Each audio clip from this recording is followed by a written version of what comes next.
Düt Stücksken, dat wird von Achtermann vertellt, der de Pieta und de Grüßaufnahme in Dom zu Münster und anderschein Bildwerks maget het. Dat was een Münsterlensken Jungen vom Plattenlande. Lange Tijd het hij eerst als een Boerenknecht echt am Plog hier gaan. Und als hij dan zum Bildhauer uitbild was, do küre hij altijd no plat. Dat Houdutske wär ihm wat zuur. Aber süß was hij niet op den Mund fallen. In Italien kam hij ook met den Kardinal Mezzofanti zusammen. Dat was een Sprachengenie. Der Mensch soll 56 verschiedene Sprachen verstehen und Sprachen haben. Der Herr Hort, Achtermann, käm do echten aus Deutschland hier, wo sie eine Sprache küren, die er noch gar nicht kon. Da fragt Herr Achtermann, Signor Achtermann, ich habe gehört, Sie kommen aus einem Gebiet Deutschlands, wo man eine besondere Sprache spricht, die ich noch gar nicht kenne. Ganz recht, Eminenz. Meine Muttersprache ist das sogenannte Plattdeutsch. Das interessiert mich sehr. Können Sie mir nicht einen Satz in Ihrem Plattdeutsch vorsprechen?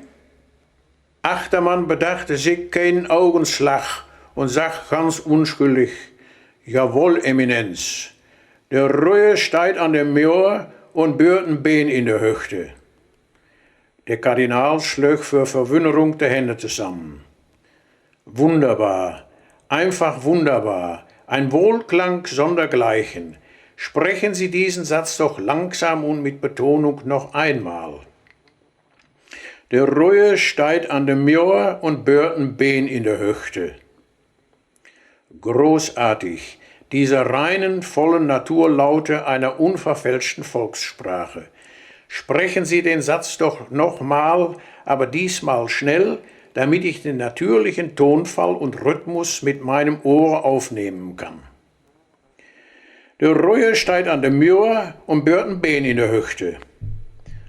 Unübertrefflich, das scheint ja die vollkommenste Sprache zu sein, die es auf unserer Erde gibt. Sagen Sie den Satz doch noch einmal, damit ich ihn mir gut einpräge und meinen Freunden wiederholen kann. Der Röhe steigt an dem Meer und bührt ein Bein in der Hüfte. Schön. Und nun, mein lieber Achtermann, sagen Sie mir auch, was dieser Satz bedeutet. Und ohne sich zu besinnen, sagt Achtermann, die goldene Abendsonne sendet ihren letzten Scheidegruß der ruhebedürftigen Erde. Der Kardinal war platt. So wunderbar Poetisches, sagt er, kann diese Sprache ausdrücken. Also Form und Inhalt sind gleich herrlich. Eine unvergleichliche Sprache. Der Röhe steigt an dem Meer und bührt ein Bein in der Hüfte. Werde gleich den Herren vom Kardinalskollegium diesen Satz mitteilen. Sie werden auch entzückt sein. Und er sagt sich den Satz immer wieder für und drückt damit auf. Und Achtermann grinsere ihm nach. Im Mezzofantis Tagebuch soll nur noch der Satz drinstehen und die Übersetzung der Tieren.